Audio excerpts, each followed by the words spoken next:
je suis Émilie Mettet et aujourd'hui je viens vous parler de la prochaine pleine lune qui aura lieu le 30 novembre. Donc ce sera une pleine lune spéciale. Ça y est, on attaque la saison des éclipses. Il y en aura deux, donc le 30 novembre et le 14 décembre. Donc la première, en fait, c'est une éclipse qu'on dit pénombrale, c'est-à-dire que la lune va passer dans la pénombre de la Terre. Elle sera plutôt visible, j'ai vu en Amérique du Sud, en Australie, donc en Europe, bah, ça sera le matin, hein, parce qu'il sera 10h30 environ, donc on sentira plutôt les effets qu'elle va nous apporter au niveau de notre vie. Alors, ce que font les éclipses et puis les pleines lunes, donc on vient travailler un axe lunaire particulier.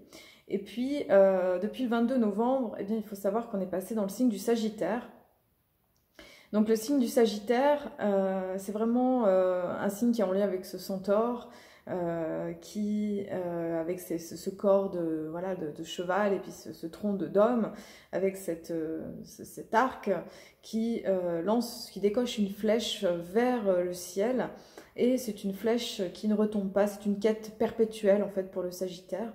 Et donc c'est un signe qui nous parle de cet idéal, de l'aventure, du voyage, d'une philosophie de vie qui permet quelque part de nous aider à nous élever, à agrandir notre regard vers quelque chose qui nous dépasse, qui nous rend plus grand.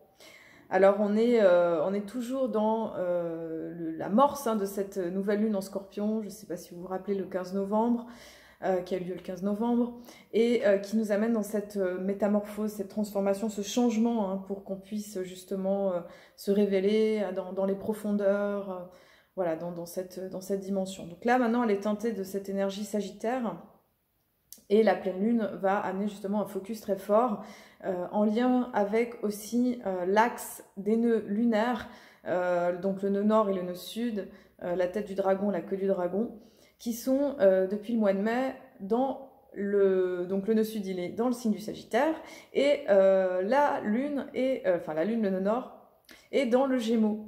Et pour donc dans la saison des éclipses, ce qui se passe très souvent, c'est que ils viennent mettre en action, donc les éclipses viennent mettre en action, en mouvement en fait cet axe des nœuds lunaires et vient nous faire quelque part travailler, nous aider à avancer avec cette énergie justement pour qu'on puisse traverser les zones de guérison, de transmutation, parce que souvent les éclipses viennent par le fait d'avoir une lumière qui est occultée, viennent justement amener une accélération des événements, une remontée parfois souvent même des mémoires encore qui sont à guérir, qui sont à transmuter, et nous aident à faire un bond en avant quelque part.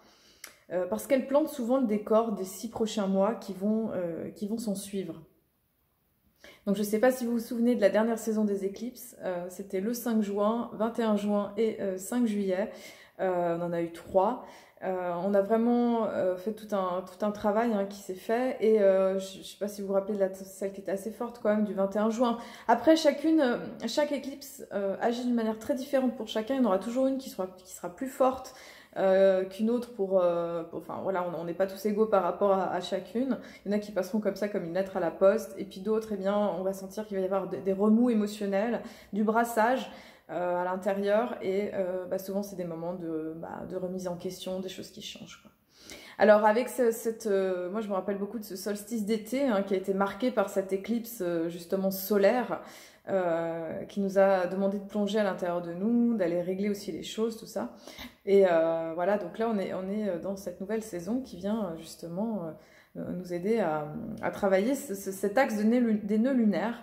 Et donc le nœud sud se trouve en Sagittaire, c'est-à-dire que tout ce qu'on a on va dire, à dépasser, à transformer, transcender cette année et jusqu'en début 2022, on a vraiment cette position du Sagittaire, c'est-à-dire le Sagittaire, voilà, dans son ombre, ça peut être en lien avec toutes les croyances, toutes les choses qui sont un petit peu théoriques en fait, qui peuvent être un peu fermées, un peu obtus, un peu dogmatiques, un peu sectaires, ou toutes ces positions un petit peu tranchées qu'on peut avoir en ce moment, avec notre actualité qui fait qu'on a les pros, les anti, ceux qui défendent bec et ongle telle position ou une autre position. Et je sais pas si vous l'observez, c'est vrai que y a une tendance quand même à une polarisation en ce moment des opinions et qui peut vite être entre guillemets glissante ou dangereuse, entre guillemets, hein, je dis glissante ou dangereuse dans le sens que des fois ça peut vite déraper si une personne justement, ne suit dans Sagittaire, cherche à nous convaincre,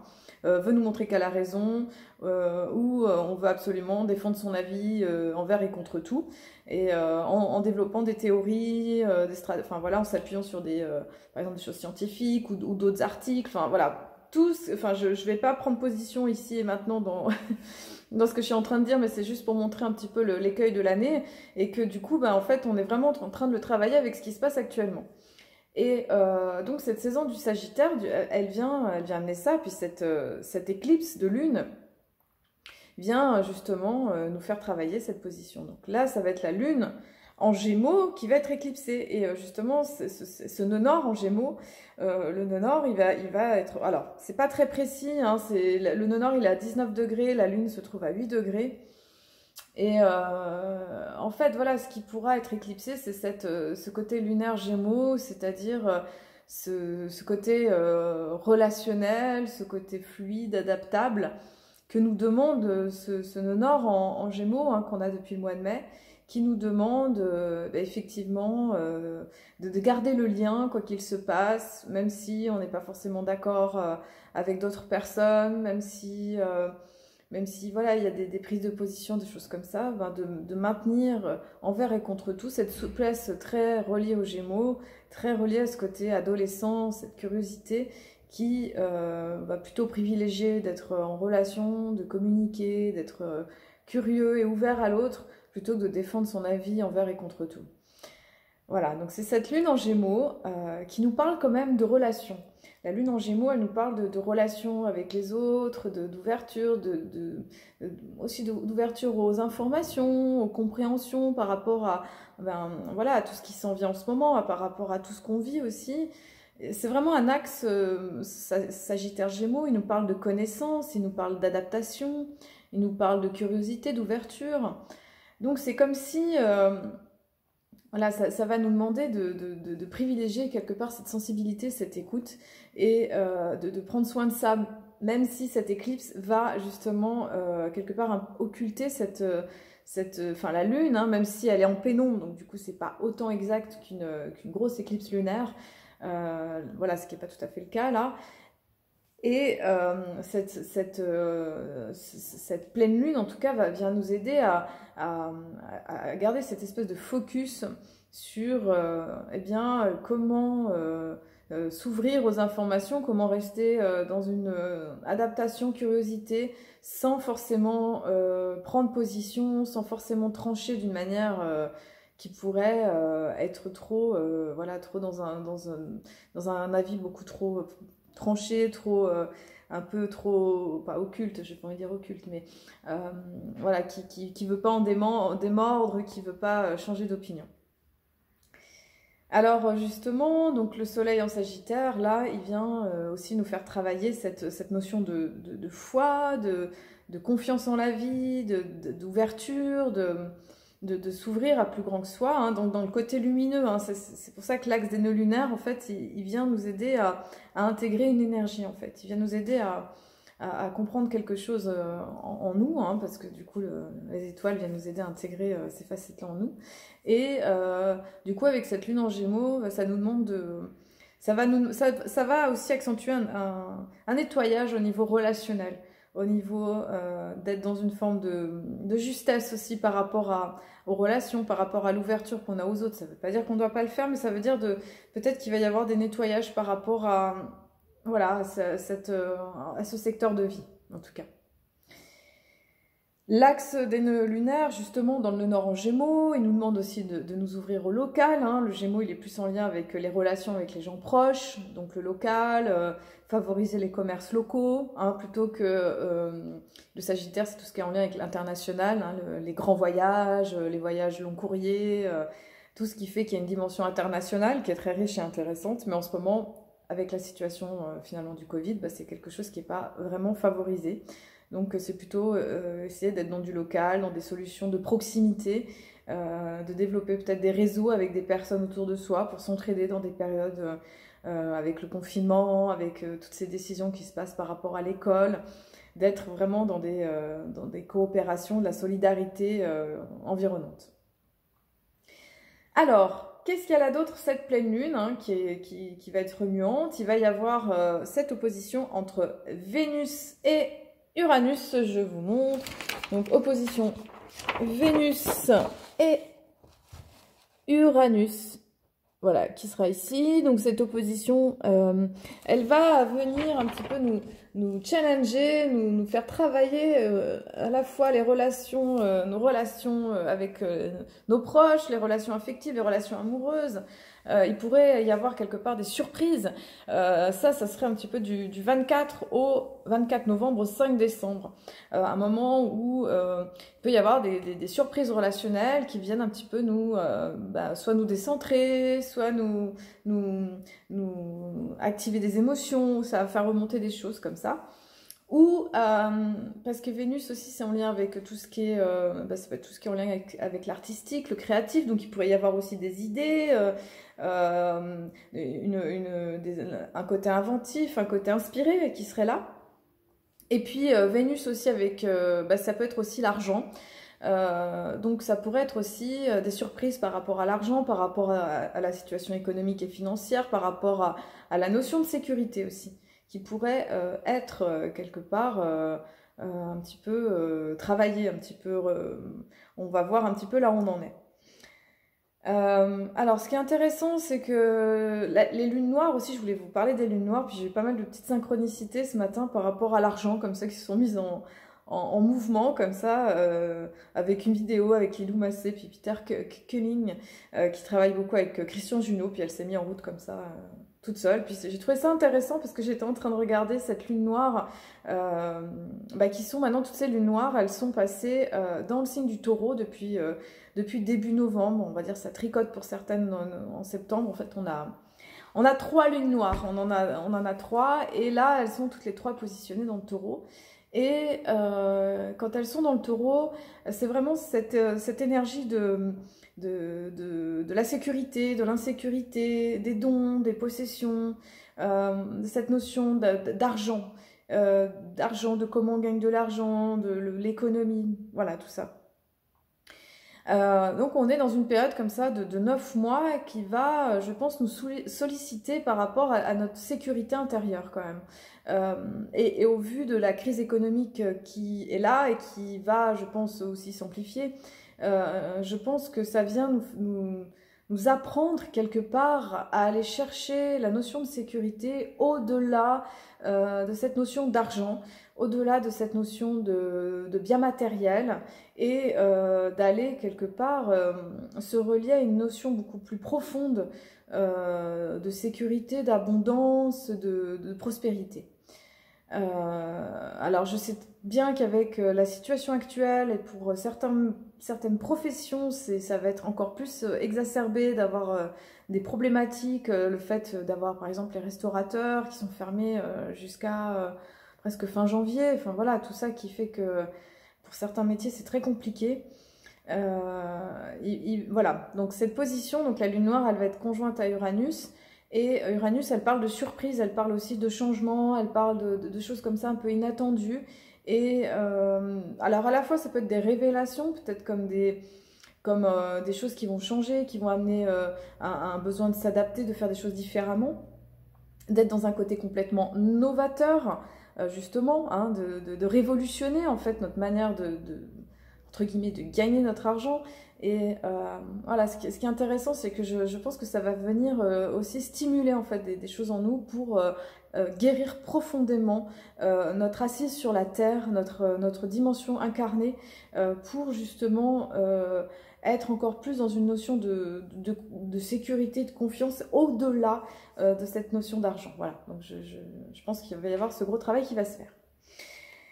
Ensuite, on a eu Neptune qui est repassé direct le 29 novembre. Ça y est, Donc toute cette brume en fait qui était autour de Neptune, hein, qui est une planète d'idéal aussi, de spiritualité, mais aussi qui peut être très en lien avec les illusions et qui a rétrogradé depuis fin mai, si je me rappelle bien.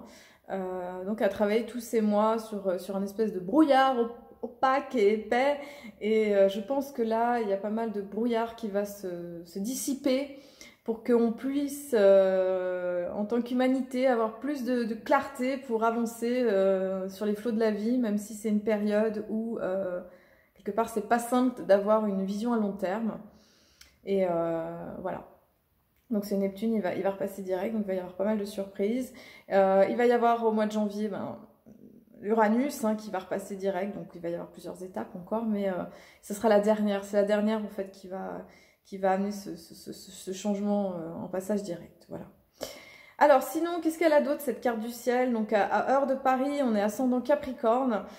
Ça parle quand même d'un changement de structure, hein. On est toujours, hein, dans ces balaises du Capricorne. Les mastodons là, Pluton, Jupiter, Saturne, ils sont toujours dans le Capricorne. C'est vraiment les derniers temps parce que après ils vont passer. Alors je regarde, Jupiter c'est le 20 décembre dans le signe du Verseau et Saturne le 18 décembre dans le signe du Verseau. Donc là, on est dans les derniers moments de démantelage des vieilles structures, de cette espèce de lourdeur ambiante. Je pense qu'il va y avoir une bouffée d'air frais qui va arriver avec cette arrivée du Verseau, qui va quand même nous demander d'être patient parce que Saturne va quand même rester sur Jupiter un petit moment quand même, et ça va commencer un petit peu plus à être dans ce mouvement du Verseau, c'est-à-dire de la liberté, de l'innovation, de l'humanité, de la fraternité, des choses qui font avancer notre société, hein. Je pense ça va plutôt arriver courant février. Mais en tout cas, voilà, il va y avoir comme une bouffée d'air, une sensation qu'il y a des choses comme ça qui vont quand même pouvoir s'ouvrir et agir différemment. Alors, on aura toujours ce carré, hein, avec Mars qui va être là, donc dans cette période qui fait que l'action elle est là, mais en même temps des fois, je sais pas si vous sentez les up and down, upside down, qu'il y a pas mal de hauts et de bas en ce moment. Il y a des moments où c'est très haut, il y a des moments où ça peut être bas aussi. Donc c'est de surfer sur ces vagues avec ce Mars là qui est assez carré avec Saturne, qui vient un petit peu des fois donner de la morosité, des humeurs un petit peu qui changent. Et en même temps, voilà, il y a quand même ce Mars en Bélier qui a très envie d'avancer, qui a très envie de créer du neuf. Et je vous encourage à le faire, je vous encourage à être dans cette détermination et cette confiance en la vie pour que vous puissiez avoir la foi quoi, par rapport à ce qui s'en vient. Alors, qu'est-ce que je peux vous dire d'autre par rapport à cette carte du ciel? Donc, il y a Pluton, Jupiter, Saturne qui fait un sextile à la Lune en Gémeaux. Je dirais qu'on est travaillé, on va être travaillé émotionnellement avec cette Lune, travailler relationnellement, dans notre créativité, voilà, de remettre un peu en question tout ça. Donc, il pourrait y avoir du délestage, de mémoire ancienne, ce qui est souvent le cas pour nous aider à évoluer, à avancer énergétiquement dans la nouvelle ère qui s'en vient. Voilà, j'ai à peu près fait le tour, je pense. Alors, avec le calendrier Maya... Ah oui, juste Mars qui est repassé direct, bon ça vous le savez, le 15 novembre, mais je pense que vous sentez que ça y est, il y a quelque chose qui se remet en place, tout doucement, il y a peut-être plus d'énergie à disposition pour avancer concrètement, et ça c'est vraiment super, et puis plus ça va aller, plus ça va se mettre en place. Alors, dans le calendrier Maya galactique, on est toujours dans cette lune harmonique numéro 5. L'animal totem, c'est le pan. Elle agit du 15 novembre au 12 décembre. Et le pan, il nous fait travailler, il fait la roue. C'est vraiment cette énergie d'estime de soi, de confiance en la vie. C'est la prospérité, c'est éliminer les attachements, être en lien avec ses véritables besoins et d'être en vigilance, lucidité par rapport à ce qui nous environne. D'être prudent par rapport au fait de créer de l'harmonie autour de soi.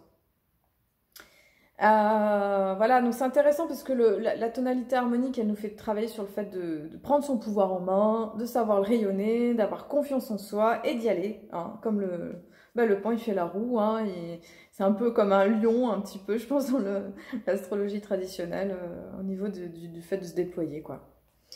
Alors, on est toujours dans cette onde enchantée de l'aigle bleu Ça, c'est du 19 novembre au 1er décembre.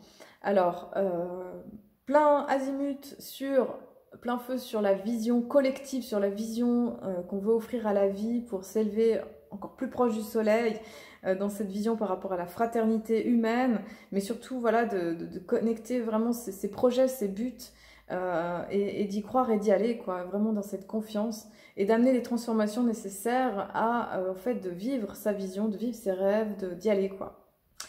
Et ensuite, on a l'onde enchantée de l'étoile du 2 décembre au 14 décembre. Donc là, après cette vision du ciel, là, de l'aigle, on va amener tout ça dans la matière de l'étoile qui nous invite à créer, à embellir, à mettre de l'harmonie et de la beauté dans notre environnement, parce que l'étoile, elle a besoin d'être belle, un peu à l'image du signe de la balance, de cette beauté, et de mettre de l'harmonie.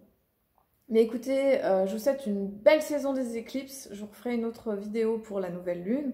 Et sinon, je voulais vous dire que le 3 décembre, je serai chez Kaaluna, les sabots de la licorne, pour une présentation astrologique du temps des éclipses, justement. Donc du jeudi 3 décembre à partir de 18 h. C'est à Toranglière, en Haute-Savoie. Et où on pourra regarder un petit peu comment ça se passe cette saison et comment ça vient agir dans notre ciel personnel. Ensuite, le 21 décembre, je serai avec mon ami Julien Delumeau pour sur Zoom. On va faire une cérémonie, un atelier autour de Yule, du solstice d'hiver, et on va co-créer ensemble dans ce féminin masculin cette énergie du passage, de la renaissance de la lumière. Et puis, si vous voulez des cadeaux de Noël pour vos proches, votre famille, eh bien, un thème astral ou une présentation astro, voilà, c'est toujours intéressant de savoir comment on fonctionne, quel est notre caractère, celui de nos enfants, de nos proches, ou avoir une lecture aussi de la période qui s'en vient. Et au mois de janvier, le 13 janvier, je vais ouvrir un nouveau groupe du Conseil des anciennes des 13 lunes. Donc c'est un groupe de femmes en Haute-Savoie, chez moi. Donc voilà, si vous êtes intéressé, n'hésitez pas à me contacter via mon site internet emiliemettet.com, et aussi à vous abonner si vous êtes intéressé à ma chaîne YouTube, mais aussi à ma newsletter, parce que j'offre des articles d'astro et vous avez toutes mes news, mes nouveautés. Voilà, je vous dis à très très bientôt. Prenez soin de vous avec beaucoup d'amour et de douceur. On en a vraiment besoin en ce moment. Je vous embrasse et je vous dis à bientôt. Salut!